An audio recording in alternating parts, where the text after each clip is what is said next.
I mean, almost across the country, builders have cut their prices. More than 62% of them are offering incentives, which was, incentives all but went away for a long time, and we're seeing some price reduction. So what's your take on inventory increasing, builders dropping prices, offering incentives? Where do you think this is coming from and headed right now?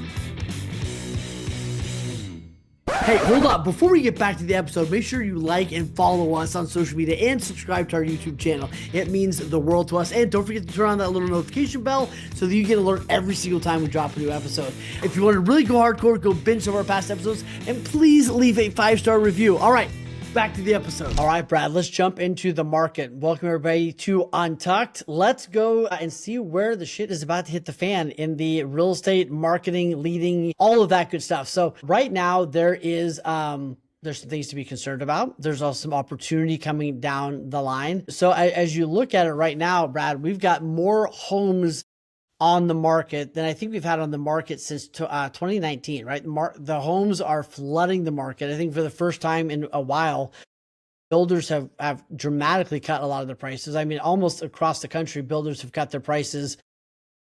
More than 62% of them are offering incentives, which was, incentives all but went away for a long time there. And we're seeing some price reduction. So what's your take on inventory increasing, builders dropping prices, offering incentives? Where do you think this is coming from and headed right now? All right. First of all, thank God. So the research that I've seen, especially in the markets that we serve, we're in a neutral market. Like I know it's market to market. Some are still buyers markets. Some are moving towards some are still sellers, Some are buyers, but a lot of them are neutral.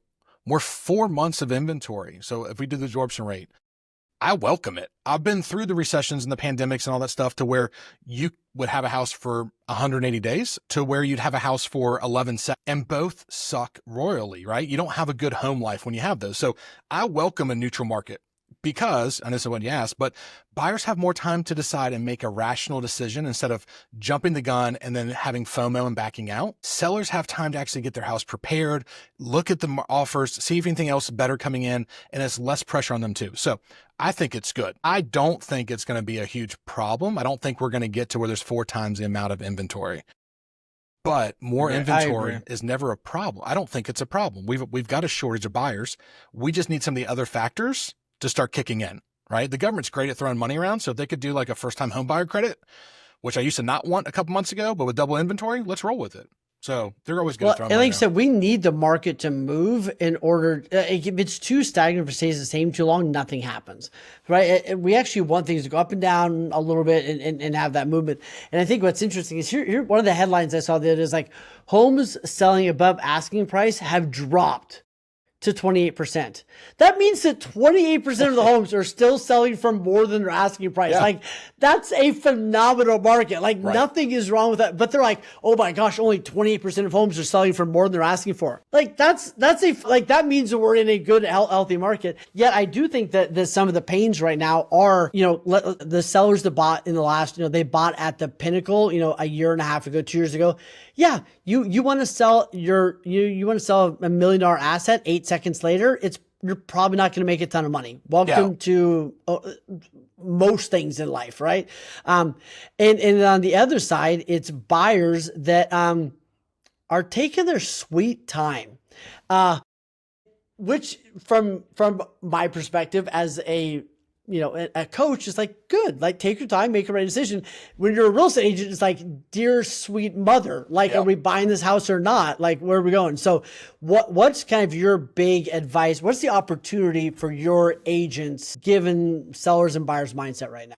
Yeah. So the thing I'm pushing agents on right now is figuring out a way to light a fire under buyers. And I don't mean like fakeness, but if you pay attention, lenders love to lend money.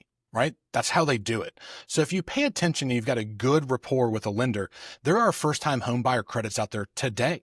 There's first responder credits today, and they do run out. Also, builders are doing a lot of those forward commitments, right? Where they buy down rates for a certain amount of time. So imagine if you had a client that's just looking, I want to buy a $400,000 house, new construction, but hey, I just heard that XY builder has got like 3 more loans left at 499, right? Let's move. So you've got to figure out a way to give them information to make them want to make the decision, because they know interest rates aren't moving. They know the market's stable. They've got no reason to move fast. The one thing I want to go back with sellers, the ones that are losing money after 2 or 3 years, agents, do yourself a favor and do your clients a service. When you do comps, you need to dig a little bit deeper and get what the price was when they were asking for the sale, not the inflated, I threw cash on top. Because I think we're also comping houses at an inflated number. That market was calling for pricing to go on above and beyond, but it doesn't mean the house was worth more, right? Because they were gap appraising it. So find out what the actual house was worth and use those numbers to price the house, or give your clients really bad news and say, hey, your house isn't worth what it is, but here are some options. Here's what it is. Here are some options. So that is what 2 things we need to do. Sellers need to get real in the numbers, because agents need to quit fucking around with the pricing. And then agents, you have to find reasons to stay in touch and light a fire under some buyers so they do actually move and take advantage of 6.75 interest rates, stuff like that, which is historically not bad. Real quick, I want to fucking roll. If you fucking tell me people aren't buying because of interest rates, you're a liar. It's been 3 years since interest rates jumped up. So if people are in the market to buy, they don't know 3 years ago. Now, if they're going to sell to buy, that's a different conversation. But don't tell me interest rates are holding people back. That's bullshit. Well, and here's the thing. Everybody is trying to buy a McMansion. Like, buy a smaller house. Love you, right? Like, do you want to be renting for the next 10 years, or do you want to buy what you can actually afford right now, build some equity, stop paying a landlord, and then, move up at some point down the road? I think people are like, I can't afford to buy right now. It's like, no shit, because you're trying to buy a $2 million house and you're in a, $400,000 income, whatever it is, right? Like get in line. But I think we have to walk people through, slow down, walk them through the why. What's important about owning a home for them? What are they looking to get out of that? What's their long-term goals, right? Slow down, get really, really clear on the vision and what's driving them, and then help them build a path to get there. And especially with sellers, you got to have somewhat of an stop apologizing. I'm so sorry about BS. You're there to explain the market. But you can be compassionate and empathetic, but give them the emotional journey to go through it, and then help buyers understand that right now you got to slow down and paint the picture. Right now, buyers for the first time have some power, or for the first time in years have power on their side, right? Buyers did not have power for a long time. Buyers were throwing everything they could, waving everything. So buyers have some power right now. Now, here's what's going to happen. They're going to get a little cocky until interest rates dip for a millisecond. Every buyer rushes back in the market, and the home prices go back up, and then they're going to be upside down again. So help them understand hey, let me walk you through the last 10 years and understand what the market is right now. I'm not trying to say talk it into them, but give them enough confidence through education that they can make and feel really good about their decision. Because I think that's what a lot of buyers are lacking right now, is confidence. They don't feel confident that they're making a good decision. They don't feel confident that now is the time to buy. They don't feel confident in the future.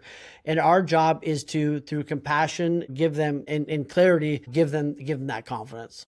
Are you open to some practical tips I can share on here with buyers? And please do. Let's do it. I'd love those. So I think a lot of things that buyers, they get FOMO. They have so many options now, right? And let's be honest, younger generations aren't good at making decisions because their parents have been doing it for a long time. It's kind of a joke, kind of not. If that hurts you, I apologize. Actually, I don't. That's what I should have done. But my point is, we're not getting to get subscriptions after this video, but my point is too many options. So why are we just telling people to look online and let's go look at houses haphazardly? We need to go back to when it's like the recession, which I know a lot of people weren't born then, because buyers want to pay like it's the recession and sellers want money like it's 2022. So bring your buyers in, sit them in front of a TV, pull up the MLS. If they filled out an intake sheet for you, cool. If they didn't, do it on the spot.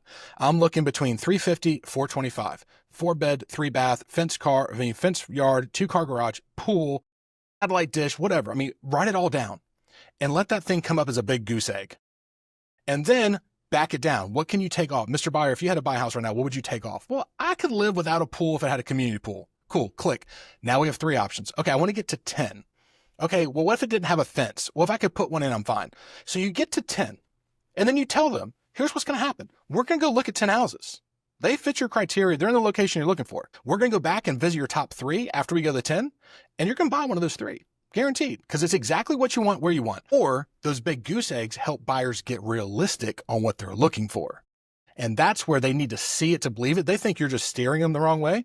But if you actually show them, like, guys, there are no New Orleans style houses downtown, like it's just not what we have. So I think that's helpful. Another one, and I don't think this is trademarked. It is. There's an unlimited. They feel like the list is unlimited. They feel like they're swiping on Tinder.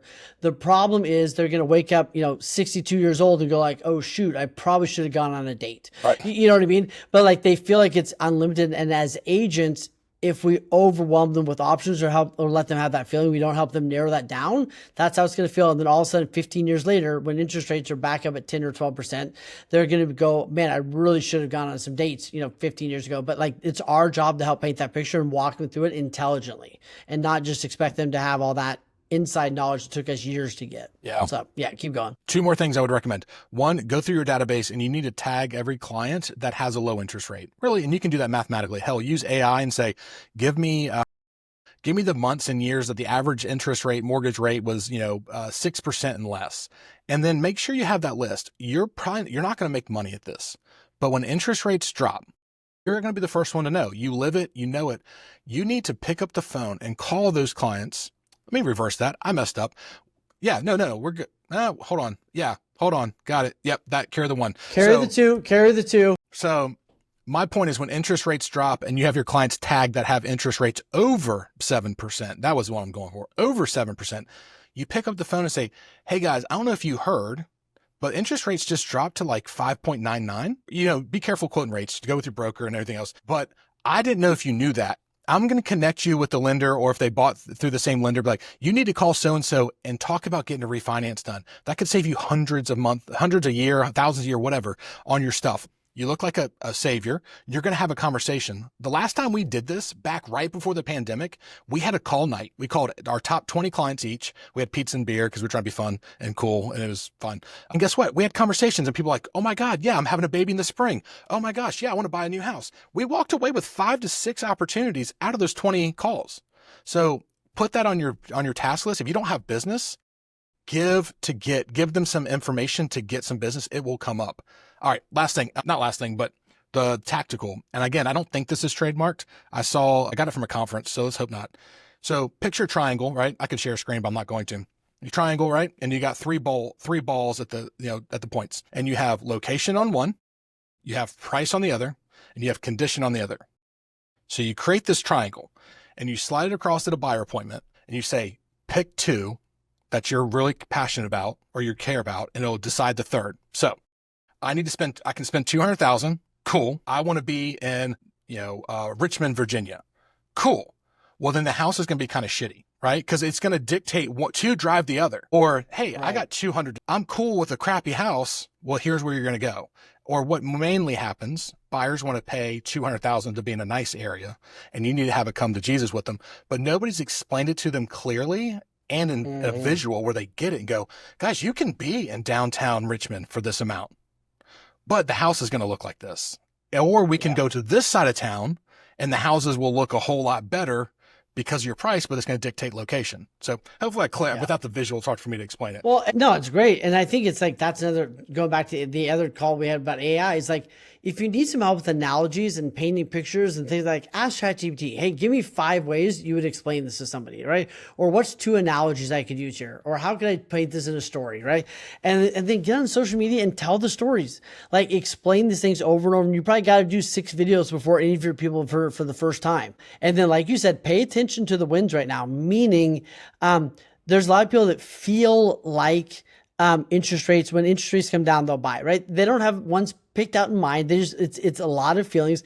And it's interesting. A lot of stocks go up and down based on how people feel about that stock. Kind of the same thing with the market, right? When people feel like it's a good time to buy, that's going to kind of get a little contagious and everybody's going to run back in. So pay attention. But like you're saying, stay in close connection with all those people. And as soon as the wind changes, you're ready to go. But build your opportunity right now. Plant the seeds right now because there is a big harvest. And the last tactical thing I would say right now that's that's huge is market your buyers, right? You should be doing this every single week on social media. It should be going out at least once or twice a month in your emails going, hey, I'm working with these great couple that's moving here from South Carolina. They'd love to be in McKinney or the surrounding areas. They're looking for a 3-bedroom or 4-bedroom, whatever it is. They're somewhat flexible on their time frame. They could probably close right away, or they can give you as much time as you need, right? Start marketing your buyers. And I'll tell you what, who's going to pick up the phone? Sellers, right? So people are going to say, hey, that kind of sounds like my house, or sounds like you're working with a lot of buyers. We're thinking about selling. One of the best things you can do right now is market buyers, especially if you have a huge database and you're trying to figure out who's thinking about doing something. I can't call everybody. Marketing buyers is a great way to at least get some people to raise your hands in there that you wouldn't have known about. So yeah, that's great. Really well. I think we just took a market update and turned it into a big old tactical, practical session, but that's just what we do. That's what we do. All right. What's the next market topic? I think that, I think that what's interesting with some of this is I would get really good at paying attention to who's going where. Like right now, Austin market is doing terrible. Right. Prices are down, nobody wants to go in there right now. Everybody went there in the last couple of years.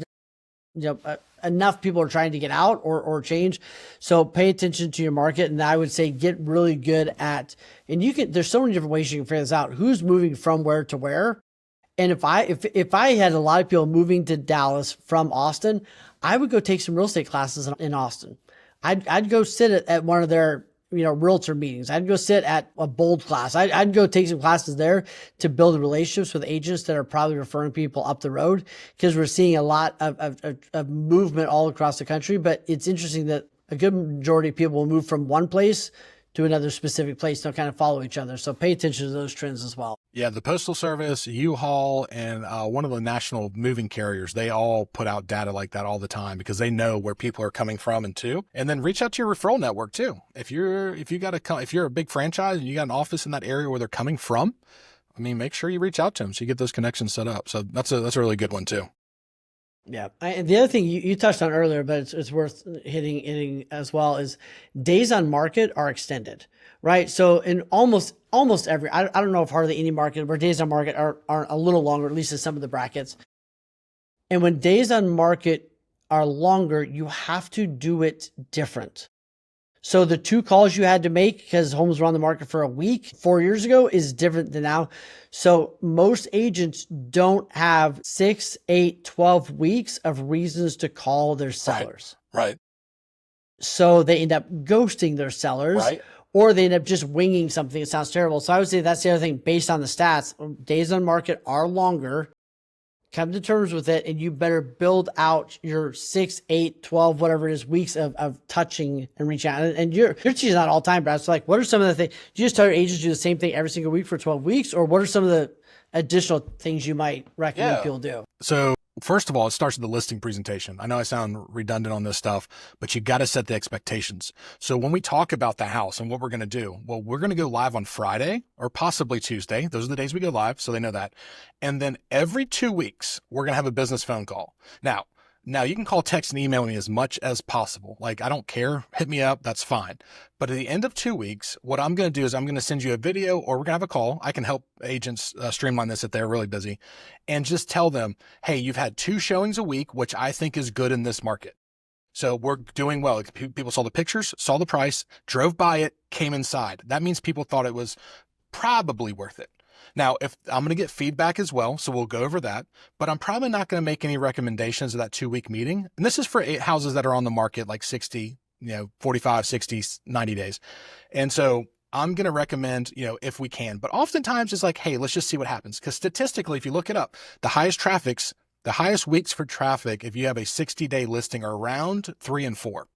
Even in this world of like instant gratification, it still takes a while for people to get up, get in town, do what they need to do. And then what I tell the client is at the end of 30 days, we're going to do a brand new comparative market analysis, just like I'm about to bring to you now for your listing appointment.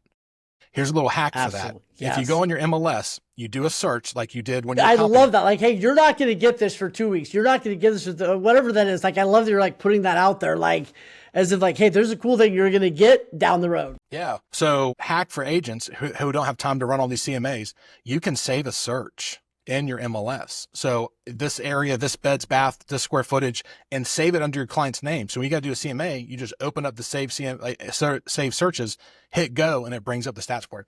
So we have a conversation at the 30-day mark, and we talk about what I like to do is I want to have a conversation on Thursday. So I send it to them on Tuesday. I send the comps, I record a video, and I send it to both husband and wife. So when I do that, they get a chance to look at it, and I can see how many times they've watched it. And then on Thursday, we have the conversation. And I go, guys, we're doing good. You know, yes, we're having 2 showings a week. The bad news is you didn't sell, but nobody else did either. And they're having less showings, or they're having more showings and we're not, or they sold for half price and they did. And I tell the client at the listing appointment, if I come at you for a reduction of price, I'm coming at you for 5% because we got to get to a new buyer pool. Dropping it $100 isn't going to help. So what I just do there, I stop them from calling me every Friday at 6 o'clock and say, hey, Brad, can you drop it $10 so it shows up at top? And I've stopped them from calling me on Sunday to talk strategy because they know I'm going to call them on Thursday. But here's the thing. You, by God, better frickin' call them on Thursdays. Like if you say you're calling them on Thursday, you better 100%. Call them on Thursday, or you tell them why you can't call them on Thursday. But if you get in this rhythm, guys, I've never been fired from a listing for over communication. Ever. Never had it. That's so good. So think good. About that. Over communication doesn't hurt. So sorry, that's my tangent. And it just repeats. That, dude, it's so true. Because here's the thing. I had every single one of my clients go back and redo their seller packets. Right? Most of them needed to, right? Because like you just said, hey, if we've had this many showings and it's been 2 weeks, it means this. That's different than what it meant 4 years ago. Hey, if we've had, if we haven't had showings in the first 48 hours, it means everyone hates our house, right? If we don't have an offer by Thursday, it means we royally messed up on something, right? That's a very different conversation than what the stats are reflecting now. So you've got to retweak and adjust your conversations. Too many people are having the same conversation or similar conversation they were having 4 years ago because they haven't revamped that conversation. And the reality is right now for a lot of sellers, you've got to be in the top 10%, top 10, 15% of condition, and the bottom 10, 15% of pricing. Those are the ones that are selling.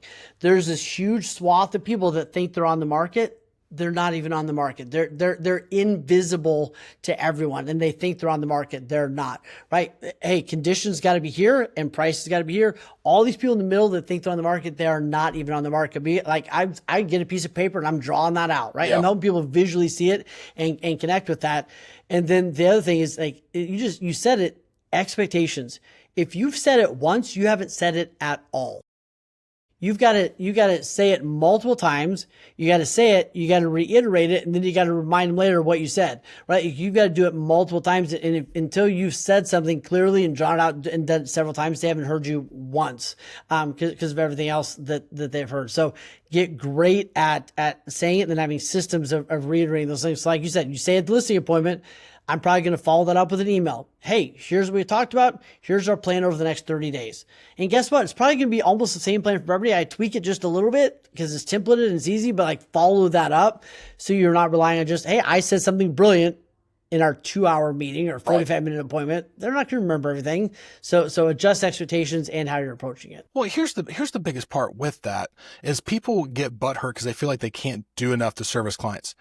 The amount of hours that plan takes me once it's live is nominal, right? You can carry 100 listings. I've done it with this process.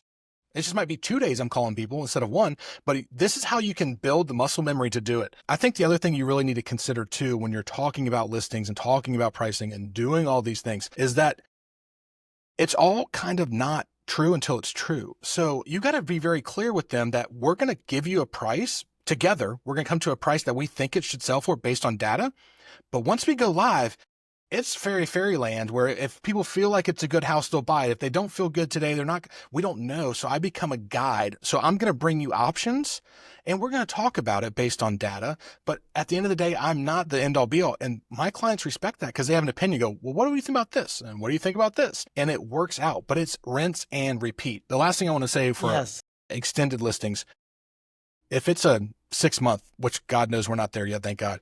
But at 3 month mark, I would do an in-person again with the client, walk through the house, maybe have them come to the office and go, guys, we got to revamp. We got to have a new game plan. Yeah. Like, should send we take the stage over there? Hey, I'm going to send a different stage over so we get a third set of eyes on this. Like, absolutely. have that. So I love listings. It's my love language. I mean, it is what I love it so much, but I could go on forever. And have some fun. Like we're helping people make decisions. Have some fun with this. Slow down, because you put systems and AI and support and stuff in place, and have real conversations with real people. Stop trying to figure out how do I just ram through all this stuff. And like, just remember, like, it's Joe and Sally sitting across from you that want to go spend more time with their grandkids. Slow it down, have the conversation, and give them the advice that you would want someone to give you. You want it to be kind. You want to do it in a nice way, but help give them the advice you would want someone to give you, and paint it in a picture that they can understand, because they're not you. They don't stare at the stuff all day long every day, right? It kind of reminds me of Antiques Roadshow. You know, people are like, how much are we going to get for it? It's like, I don't know. Like, have you ever watched Antiques Roadshow? Right? Like, everybody's surprised, right? Like, whether it's up or down. And then my favorite Antiques Roadshows, and this is what I don't want to happen. So if you ever watched Antiques Roadshow where they do the updates, and it's 3 years later or a year later, and that price has plummeted, right? Like, have some fun with this. Bring in some analogies. Right? We don't know what it's going to sell for, right? That's why auction houses have minimums, because some days on a Tuesday, things go crazy. Some days on a Tuesday, it's a shitty Tuesday. But at least we have a plan of how we're going to approach it to do the best that we can. Yeah, for sure. All right, last little bit, I'll get off the listings soapbox. If you're not talking absorption rate, you should be talking absorption rate more. You should be talking days on market. So absorption rate has helped me set a lot of expectations. So just for those that don't know what it is, it's basically if nothing got listed today, going forward, it's a time froze, and there's 5 houses on the market and 10 houses sold last year. You divide that math by the number of months, and it's going to give you, and I'm going to do math on the air, but in essence, it's going to take 6 months to sell 5 houses, because only 10 sold last year and there's 5 on the market. So statistically, 5 should be absorbed in half a year, right? So that's where you could tell clients, hey, days on market are 60. Cool. That's an average. That's a median. But the absorption rate right now is, 4 months. And guess what? I believe 0 to 3 months seller's market, 3 to 6 months neutral, 6 on is a buyer's market. So my point is, you can set that expectation, and that's the bookend that you tell the clients, hey, the absorption rate is about 4 months. It's week 2. Let's not drop the price yet. We're not even close to being absorbed properly. Doesn't mean you can't do things to move it along, but if you can use that word absorption rate, you're going to sound smarter than most people, and it's going to help. And bring them in on the conversation. Yes. Go, hey, let's do some math real quick. Will you grab your phone? Okay, divide this number by this number, and then you're writing it down. Hey, like, let them be a part. Instead of going like, hey, it's 4 months, you're screwed, or whatever it is, right? Like, let them be part of like the discovery process. I think that could be really valuable. Like, let them help you do the math as you're doing it. And then all of a sudden they're like, oh, that says 4. Okay. But like, let them be part of it. So you're not just blown away, and you're bringing them on the journey with you. All right. So I got a question for you, Wayne. So we know that there's twice as many listings as there are buyers right now in the market. So what have you found or heard from clients, or you've been preaching about finding these buyers? Because now everybody says listings list to last, which is true, but buyers right now, they could be butts in the seat in cars. So have you heard much about that, or if it's just same old, same old? I think with buyers is mostly an emotion. They think they need to wait for rates to come down because they've heard that from so many sources, but most of them don't actually know they don't know what it means, and they don't know what they're targeted for. So I think it's like you just said, it's expectation in the beginning, having slow conversations, show them interest rates over the last 20 years. Here's where interest rates are right now, right? Like, I think it's buyers are showing up tilted, and they're showing up scared and weird and all this kinds of stuff, and flaky. They're showing up in all those ways. It's a symptom of fear. It's a symptom of, I don't know what to do. It's a symptom of, this sounds scary, I'm just going to stay in my rental for another year. So realize that they're tilted and they're scared, and your job is not to push them one way or the other.